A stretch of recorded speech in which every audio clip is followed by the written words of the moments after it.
The rain fell like silver fire on the ruined battlefield of Varlin Prime. Captain Arya Keen moved through the smoke and ash. Her armor cracked, her oxygen low, her eyes searching for survivors. The war between humans and the Predac Empire had ended only hours ago. But peace had come too late. Too many lives were already lost, and the ground itself still trembled from the shock of orbital bombardments. Arya's comm crackled weakly. "Keen, evacuate now." "The ceasefire is in effect," her commander's voice said. But Arya did not move. Something had caught her attention in the ruins, a faint sound. Like a whimper, a child's cry, she followed it through the rubble, stepping over broken machines and shattered alien armor. And then she saw it. A small creature lay trapped beneath the wreckage, its skin dark purple, its body covered in strange scales. A Predac cub, no more than 5 years old in human terms. Its eyes glowing a frightened gold. The Predac were the most feared warriors in the galaxy. Ruthless, merciless, known for tearing human colonies apart. And yet this one was crying, scared, alone, calling for its mother who would never answer. Arya froze, her rifle raised. Her mind screamed to leave it, to walk away, because this creature's kind had killed thousands of humans. But her heart whispered something else. She lowered her weapon and knelt beside it, brushing away the debris with trembling hands. "It's okay, little one," she said softly. "I'm not going to hurt you." The cub flinched, growled weakly, then winced in pain as she lifted the metal beam from its leg. Blood, dark blue and thick, oozed from the wound. Arya tore a strip from her uniform and tied it tight. Stopping the bleeding, her comm buzzed again. "Captain Keen, where are you?" "Extraction shuttle in 2 minutes." She looked toward the smoky horizon, then back at the cub.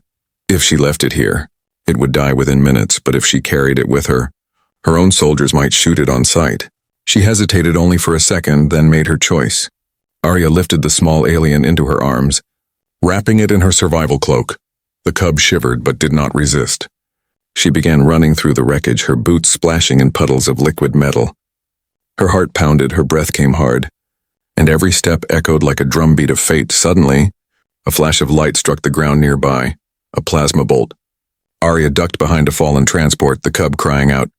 She peered over the edge and saw them. 3 Predac soldiers, their armor black and red, their weapons glowing. They were survivors, furious, confused that a human was carrying one of their young. "Human?" One of them roared. "Put the cub down." Arya shouted back, "This child needs help." But they didn't care. To them, she was the enemy, and mercy was weakness. They raised their weapons, and time seemed to slow. Arya looked down at the cub in her arms, its golden eyes wide with fear. She smiled sadly, whispering, "Close your eyes, little one." Then she turned, shielding the cub with her body. The plasma blast hit her square in the chest, tearing through armor and flesh. Pain exploded like fire across her body. But she didn't scream, she fell to her knees. Still holding the cub close, her voice broke as she whispered into her comm. "Even monsters deserve mercy." The Predac soldiers stopped, their weapons lowering as they saw what she had done. The cub crawled toward her limp hand. Whimpering softly, Arya's heartbeat faded. Her vision dimmed, and the last thing she saw was the cub's small claws clutching her fingers. Then only darkness hours later. The ceasefire teams arrived. They found the human's body and the alien cub curled beside her, refusing to move. The entire scene was captured on holo recorders. A human soldier dying to protect an alien predator's child. The footage spread across the galaxy within days. Some called her a fool. Others called her a saint. But among the Predac, the story became legend. The cub grew under the shadow of her memory, carrying the mark of her sacrifice like a flame. And somewhere in the silence of the stars, the galaxy began to whisper her name. Arya Keen, the human who gave her life for a monster's child. Little did anyone know, her story was not over yet, because mercy has power, and one day, that same mercy would awaken again, and the galaxy would tremble before it. 60 years had passed since the Battle of Varlin Prime. The war had changed the galaxy, but one story still echoed through every corner of space. The story of the human who died protecting a monster's child. Many called it a myth, others a strange tale of weakness, but for one being, it was not a myth. It was memory carved deep into his heart. Rethkor, once a small frightened Predac cub, was now a towering warlord, ruler of half the outer systems. His claws could crush armor. His voice could silence fleets, but deep within his soul, He was still haunted by golden eyes filled with mercy. Every night he dreamed of that battlefield, of her broken armor, of her hand going cold as she whispered, "Even monsters deserve mercy." He had spent decades searching for meaning in those words. He conquered, he destroyed, he built empires, but peace never came to him. Inside his command fortress orbiting Varlon Prime, he stood before a massive hologram of the human woman who had saved him. Her image was taken from the old holo footage. Her armor cracked, her face gentle even in death. The Predak generals around him waited silently as he spoke. "This human, she defied everything we believed in," Rethkor said, his voice low. "She saw me not as a beast, but as life," one general snarled. "She was a fool, my lord. Mercy is for prey." Rethkor turned, his eyes burning with fury. "And yet her mercy created me, made me stronger than all of you." No one dared to speak again. He walked to the edge of the balcony, looking down at the swirling blue storms of Varlon below. He clenched his fists and whispered, "If mercy gave me strength, perhaps it can give her life." At that moment, an idea was born, something forbidden even by the laws of the galaxy. He summoned his top scientist, an ancient being named Dr. Selleck, whose knowledge of genetics stretched beyond species and time. "Find her remains," Rethkor commanded. "The human Arya Keen, her DNA, her cells, anything that still carries her spark." Selleck's eyes widened. "You wish to bring her back, my lord?" "The human died 6 decades ago." Rethkor's tone was cold, final. "Then make death obey me." Months turned into years, and the resurrection protocol began in secret, deep beneath the fortress. In a lab surrounded by energy fields and living machines, fragments of Arya's DNA were reconstructed. Her cells grew slowly inside a containment cradle of glowing silver light. Predak engineers whispered rumors of ghosts walking in the lab. They said her soul resisted the process, that sometimes the machine screamed one night as lightning struck the fortress above. Alarms blared through the laboratory. "Vitals spiking, neural activity rising," shouted Selleck inside the containment pod. A figure moved, weakly at first, then stronger. Her fingers twitched, her eyes opened. Human eyes. Bright and alive, the machines hissed.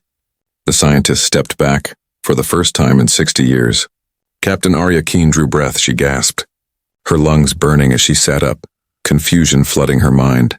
She looked around at strange glowing walls, at alien faces staring at her in awe. Where am I?" she whispered. Rethkor stepped forward, massive and armored, his voice trembling. "You are safe, Captain Keen," he said softly. "You died saving me." Arya blinked, unable to speak. Her last memory was of plasma fire and pain, and now she was alive again, surrounded by the very monsters she once tried to understand. She stood slowly, her body weak but her spirit still fierce. Her voice was quiet but steady. "If I'm alive, what kind of world have I come back to?" Rethkor's expression darkened. "A broken one," he admitted. "Humanity has fallen, the Alliance is gone. Your people are scattered or enslaved."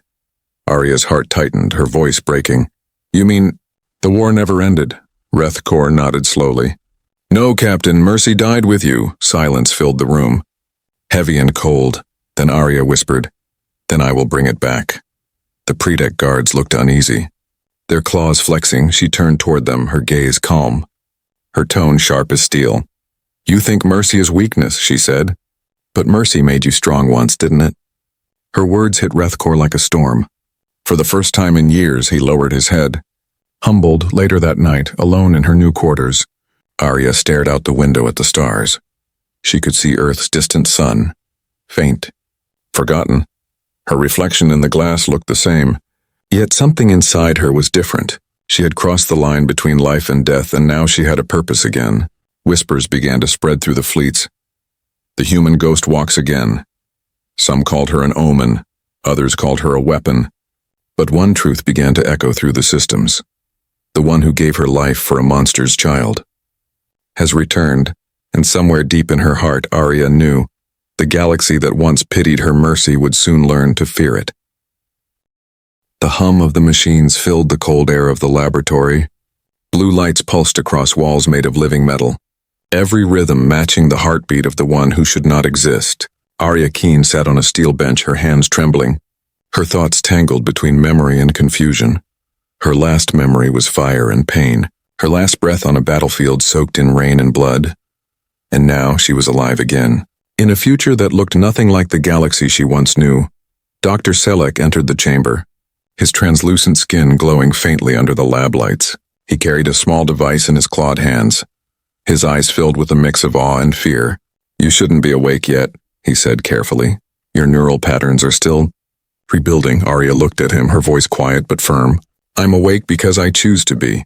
He hesitated, realizing that her willpower was stronger than any science could measure. Rethkor stood behind him, his massive form silent. Watching, when Arya turned to him, her voice broke through the silence like a blade. "Why bring me back?" she asked. "Why disturb the dead?" Rethkor took a deep breath, his armor shifting with the sound of thunder. "You gave your life for me, for a creature everyone hated," he said. "And your mercy shaped my destiny." Arya looked into his golden eyes, the same eyes she had seen on that battlefield. Frightened and full of innocence, now they burned with guilt and power. "You're not that child anymore," she whispered. "No," Rethkor admitted. "I am the warlord of a broken galaxy." He turned away, his claws digging into the railing. "When I was young, I believed your death meant something. That mercy would end the cycle of war." He paused, his voice heavy. "But the galaxy only learned to fear humans more." Arya rose to her feet, her movement slow but deliberate. She walked to the observation window, looking down at Varlin Prime, once a battlefield, now an empire's capital. Cities glowed with alien light. Fleets moved through the clouds like metallic storms. "This is not the peace I died for," she said softly. Rethkor bowed his head. "Then help me change it." But even as he spoke, his council of generals plotted in secret. They feared her, the human legend reborn. They whispered that she was a weapon that could destroy them all. They sent orders across the empire. If the human escapes, she must not live a second time. One night as Arya slept, the laboratory's alarms screamed through the corridors. The door burst open, armed soldiers flooded the chamber, their weapons aimed at her.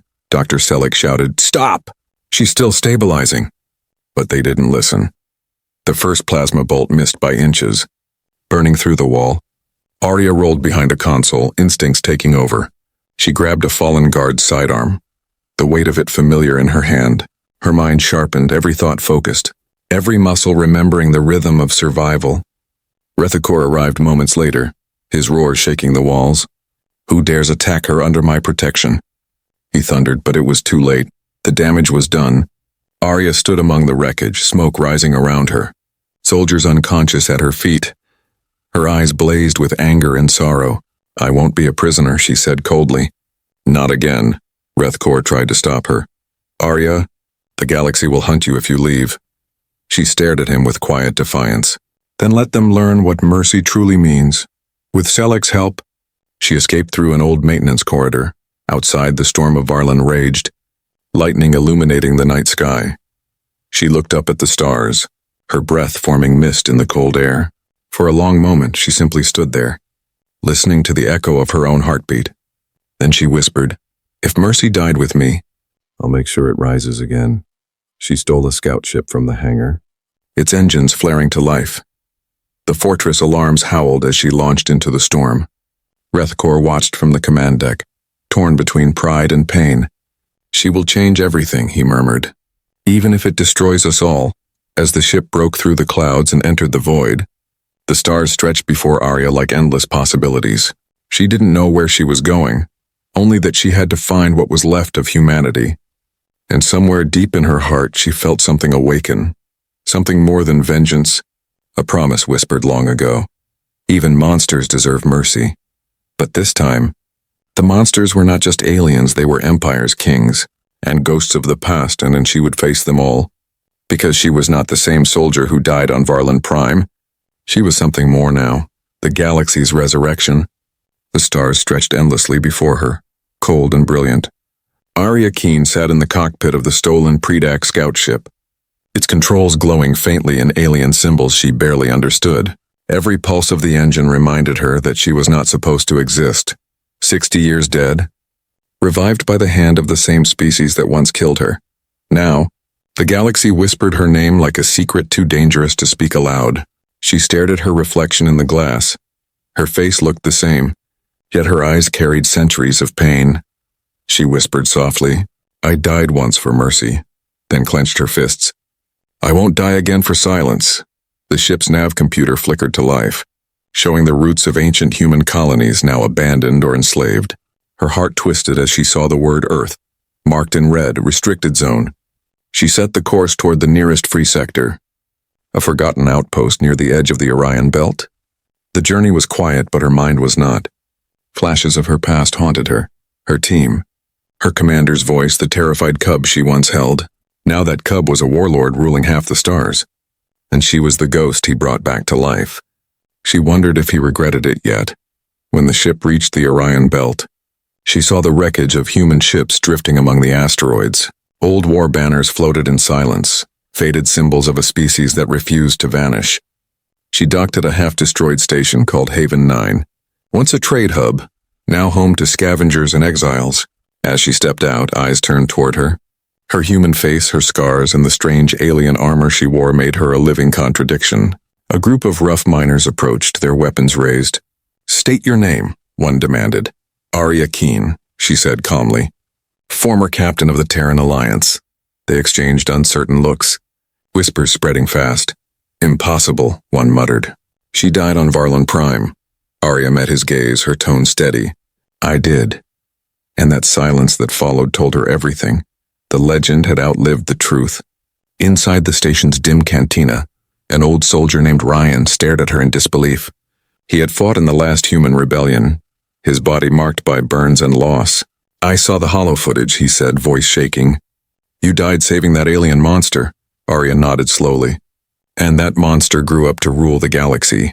Ryan's jaw tightened. Then why are you still alive? Arya's answer was quiet, almost cold. Because Mercy has unfinished business. News spread quickly. The human ghost was alive, walking among the forgotten within days. Small groups of old veterans, smugglers, and engineers began seeking her out. They brought stories. Human colonies enslaved. Alien councils trading lives for peace, resistance cells crushed before they began. Each story burned into Arya's heart like fire. She realized something. The galaxy didn't need another warlord. It needed a symbol. She stood before the gathered survivors one night in the darkened hangar. The glow of old banners lit the shadows around her. You call yourselves broken, she said, her voice echoing through the steel. But broken things can cut the deepest. Her words spread across the crowd like electricity. We were the ones who showed mercy when the galaxy demanded hate, she continued.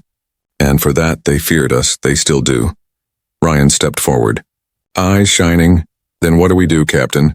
Arya looked up at the stars through the open hangar doors. We remind them who humans are, she said. We remind them that mercy is not weakness and it's our greatest weapon. From that day, Haven 9 became the heart of a growing rebellion. Humans hiding in the shadows began to rise again, joined by alien defectors tired of endless wars. Together they rebuilt ships, repaired weapons, and reprogrammed old AI units that still remembered the Terran code. Arya led them, not as a commander, but as a living promise. Her image spread through underground channels. The one who died for a monster's child now leads the Children of Mercy. Meanwhile, in the Predak Empire, Rethkor's council watched with growing fear. Reports came in from every system, human symbols reappearing, fleets vanishing, whispers of rebellion. They demanded Arya's death. She should never have been brought back, one general snarled. Kill her before she kills us, Rethkor said nothing, only staring out the window toward the stars where she was last seen. He whispered to himself. They still don't understand that she can't be killed again, because Arya was no longer bound by fear or flesh. She was a story, and stories never die. The more the galaxy hunted her, the more people believed in her. And belief is stronger than any weapon. As her small fleet prepared to leave Haven 9, Arya stood at the command deck, the stars stretching endless before her. Her voice was calm but resolute. The galaxy thinks humanity is gone, she said. Ryan smiled beside her. Then let's remind them what it means to be human. The ships jumped into hyperspace, their engines burning like the rebirth of a forgotten sun. And in that moment, across the silent stars, the galaxy began to tremble again, because mercy had returned. And this time, it carried a fleet. The warlord's throne room was silent. Only the low hum of power conduits filled the air as Rethkor sat alone, staring at the holographic map of the galaxy. Red zones blinked where rebellions had begun to spread. One name linked them all. Arya Keen. She had become more than a ghost. More than a legend, she was now the spark that threatened to burn his empire to ash. He dismissed his guards and deactivated the lights. In the dim glow, he whispered her name. Arya. Every time he spoke it, it felt heavier, not as a curse, but as a prayer. He remembered her voice, calm and brave on that battlefield. The way she shielded him without hesitation. She had shown him something the galaxy never understood. That mercy was not weakness. It was strength in its purest form. For 60 years he had tried to rule through fear, and yet one woman's compassion haunted him more than any war ever could. Now, that same woman led an army of rebels, and he could not bring himself to destroy her. His generals called it failure, he called it guilt. A soft sound broke the silence. Dr. Selleck entered quietly, his old frame bowing slightly. "My lord," he said, "our fleets are losing morale. The humans' message spreads faster than our weapons." Rethkor's claws clenched around the edge of the throne. "She fights without an army, and yet the stars answer her call," he muttered. Selleck hesitated, then said softly, "Perhaps, my lord, because she fights for something you no longer believe in." The warlord's golden eyes flickered with pain. "And what is that?" "Hope," Selleck whispered. "The thing you lost when she died for you." Rethkor rose from his throne, his armor creaking like thunder. "Prepare my ship," he commanded. "I will speak to her myself." Selleck's eyes widened. "My lord, that is dangerous." "She commands half the rebellion," Rethkor interrupted. "No more blood, no more orders. This is between us." Far across the void, in the rebel flagship Mercy's Edge, Arya watched her fleet preparing for another jump. Dozens of ships, human and alien alike, hovered in formation, their hulls marked with the same symbol, a single open hand surrounded by stars. Her eyes softened as she looked upon it. It was a symbol of mercy. Her own legacy turned into a banner of rebellion. Ryan approached her, holding a transmission tablet. "Captain, incoming message, encrypted." "Pritic code," Arya frowned. "Rethkor." Ryan nodded slowly. "He wants to meet alone." The room went still, every officer turning toward her in shock. "Alone?" one asked. "It's a trap." Arya looked down at the stars, her expression unreadable. "Maybe," she said quietly, "but mercy always starts with risk." The meeting took place on an abandoned moon, a place once used as a neutral trade post. Now empty and silent, Arya arrived first, her ship landing softly on the dust-covered surface. She stepped out, her cloak rippling in the thin wind, her boots sinking into silver-gray dust. A moment later, the warlord's dreadnought appeared above the horizon, dark as a storm. It landed with the weight of judgment itself. When Rethkor emerged, even the ground seemed to tremble. He wore no crown, no armor of gold, and only the black of mourning. They faced each other for the first time since that battlefield long ago. For a long moment neither spoke. Then Rethkor bowed his head. "Captain Keen," he said softly, "you should have stayed dead." Arya's eyes did not waver. "You should have stayed kind," he flinched. "Do you think kindness built an empire?" He said bitterly. "No," she answered, "but it saved a child." Her words hit him like a weapon. He looked away, his voice breaking. "You saved me, and I used your gift to build a throne of fear." Arya stepped closer, her voice low but steady. "Then you can still choose to destroy it." He stared at her. Torn between pride and sorrow, "Your rebellion threatens everything," he said. "The council will never allow peace and then let them come," she replied. "Peace doesn't wait for permission." Rethkor took a deep breath. "I wanted to bring you back so the galaxy could see the power of mercy," he said. "But all I did was give it a reason to fear it again." Arya looked at him with calm eyes. "Then stop ruling through fear, Rethkor." He shook his head slowly. "It's too late for that." She smiled faintly. "Then die doing the right thing." For the first time in decades, the warlord laughed, not with cruelty but with relief. "You haven't changed," he said quietly. "Still human. Still impossible. Still alive," she answered. "And so is mercy." He turned toward the horizon, where the sun began to rise over the gray surface. In that light, his monstrous form looked almost human. "Go," he said finally. "The council will come for me when they learn I spared you. But I will give you time." Arya hesitated. "Why help me now?" Rethkor's voice trembled. Because when you died, you gave me something I never deserved. Forgiveness. She nodded once. Then let this be your redemption. He looked at her one last time, and for a moment, she saw the small frightened cub she once held. Then he turned away, walking back toward his ship. His shadow long and heavy as her ship lifted off, Arya whispered, "Even monsters can regret." Below her, the great warlord stood alone, watching her vanish into the stars. And for the first time in his long life, he felt peace, but in the distance, the galaxy's drums of war began to sound again.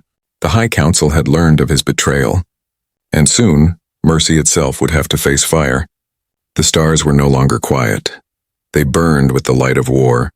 Fleet beacons flared across hundreds of systems as the Galactic Council declared a unified crusade against what they called the human heresy. They claimed Arya Keen's rebellion was not mercy, but infection, an idea too dangerous to exist. In the heart of the rebellion's command ship, Mercy's Edge, alarms echoed through the corridors. Arya stood on the bridge, her cloak rippling in the artificial wind before her. The holographic galaxy map was painted red. Dozens of enemy fleets closing in from all directions. Ryan rushed to her side, his voice tense. "They've mobilized the entire Council Navy, Captain. Over 2,000 ships." Arya's eyes narrowed. "Then we won't hide anymore." The crew looked at her in disbelief. "Captain," Ryan said, "if we fight them head-on, we'll die." Arya's voice was calm, unwavering. "Then we die showing them who we are." She turned toward the fleet commanders gathered on the bridge, humans and aliens alike.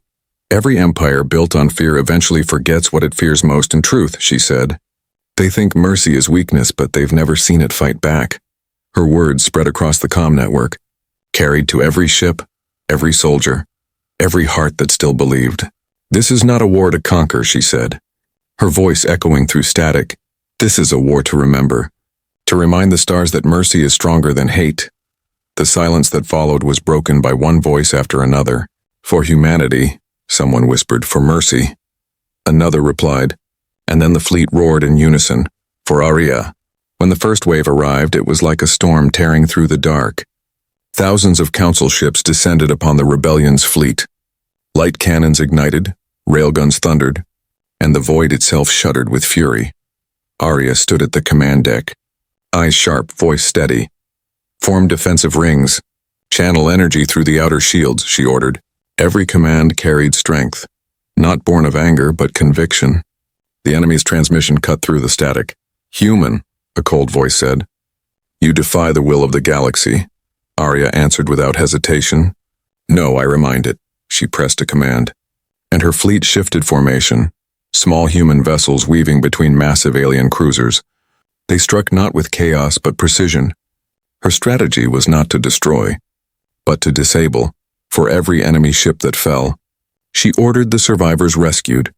Even in war, her mercy never wavered across the battlefield. Council admirals grew furious. "She spares them?" One shouted. "She dares to fight without killing?" But the strange thing was, their soldiers began hesitating. Enemy gunners looked at the screens and saw humans rescuing their wounded. They began asking themselves why, in doubt.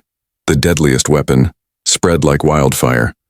Rethkor watched from his flagship far from the front lines. He had refused to command against her. But when he saw the chaos spreading among his former allies, his decision hardened. He turned to his officers.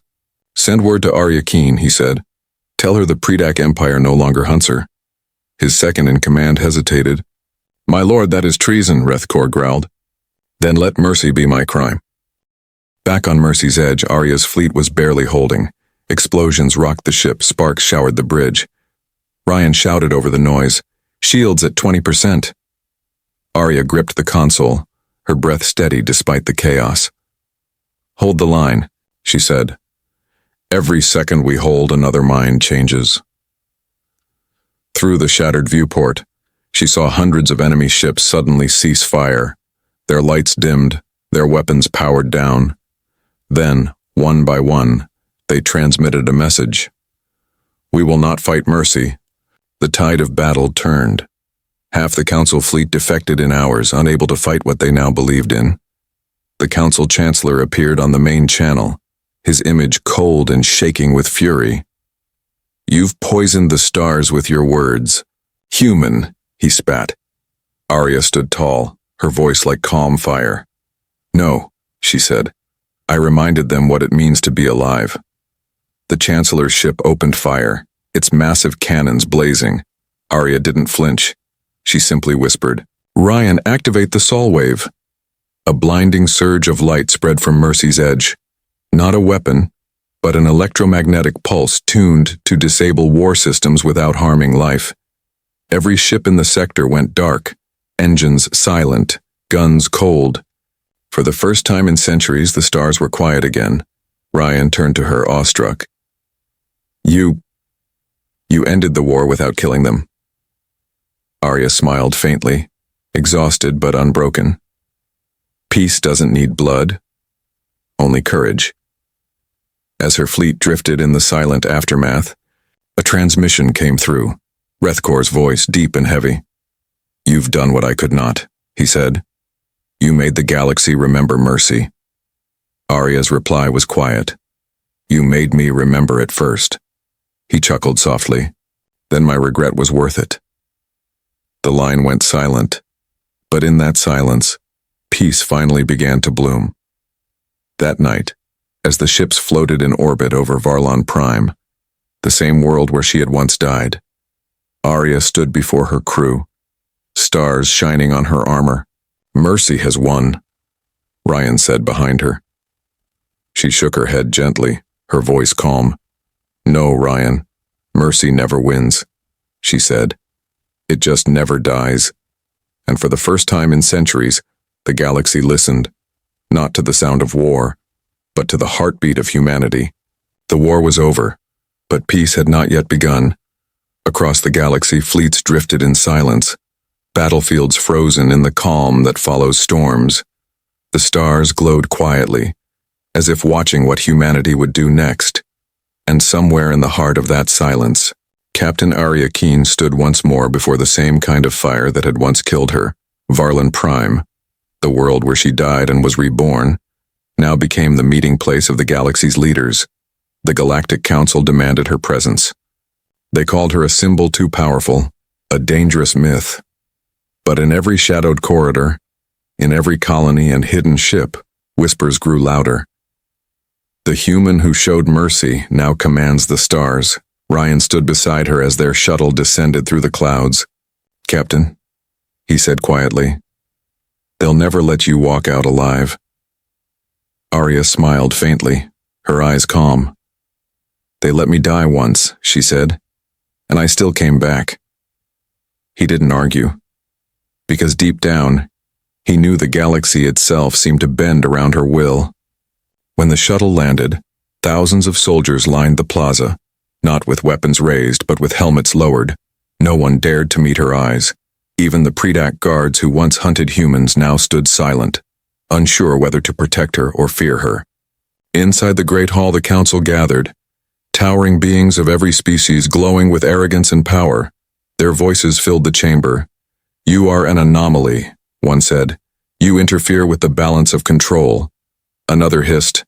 Arya stepped into the center of the hall, the same way she once stepped into gunfire, without fear. Her voice carried softly but reached every corner. "The balance you speak of is built on chains and silence," she said. "I broke neither. I only refused to wear them again." A wave of murmurs rippled through the council. The Chancellor stood, his robe shimmering with symbols of power. "You call yourself a savior," he said, "but your mercy has brought rebellion, ruin, and chaos." Arya met his gaze, her voice like quiet thunder. Then maybe chaos was mercy's only path to be heard. The Chancellor raised his hand, signaling the guards. "Your mercy ends today," he declared. But before the soldiers could move, the ground itself began to shake. The sound of engines thundered above the clouds. Dozens of rebel ships appeared in the sky, human, alien, hybrid, united under a single light. And from every communicator, one voice echoed, "Stand down. The age of fear is over." The guards hesitated, weapons lowering slowly. Ryan's voice came through Arya's earpiece. "The fleets are ready, Captain. One command and we end this." But Arya didn't move. She looked at the council, at the terrified faces of those who had ruled for centuries through control. Then she spoke, not in anger but in truth. I could destroy you, she said softly. I could end your fleets, your power, your names. Her eyes glowed with conviction. But that would make me like you. She reached into her belt and pressed a small device. Instantly, every weapon across every ship powered down. Every cannon went silent. Every targeting system died. Gasps filled the chamber. What have you done? The Chancellor shouted. Arya raised her head. I've given the galaxy what it never had, a choice. Outside, soldiers removed their helmets. Pilots turned off their weapons. For the first time in galactic history, the skies above Varlon were filled not with war, but with stillness. Her voice carried through every open channel. Mercy is not surrender, she said. It's strength, the kind that ends wars without blood. Remember this day, she added, because tomorrow the galaxy will begin again. She turned to leave, but one counselor whispered, You can't just walk away. Arya paused at the door, glancing back. I already did. Once, she said quietly, and the galaxy followed. Later that night she stood on the balcony of the old fortress, the same place where she had once been resurrected. The winds of Varlon brushed against her armor, the stars reflecting in her eyes. Ryan approached, his tone softer than ever. What now, Captain? Arya smiled faintly, watching the endless stars. Now we teach them to live, she said. Mercy was never meant to win. It was meant to guide. A transmission light blinked on her wrist. She opened it and the hologram of Rethkor appeared. His once golden armor dimmed with time, his voice gentle. You did what I never could, he said. Arya nodded. You gave me the reason to try. He smiled sadly. And now they fear you. As they once feared monsters, she looked out into the stars, her voice calm and proud. Then let them fear what mercy can do. The transmission faded, and silence returned. But across the galaxy, stories began to rise. Stories of the human who died for a monster's child, of the ghost who turned mercy into revolution, of the captain who faced the galaxy's wrath and never raised her weapon in hate. Generations later, her name was still whispered with awe and trembling. Arya Keen, the woman who gave her life for a predator's child, and returned to teach the galaxy what it truly meant to be human.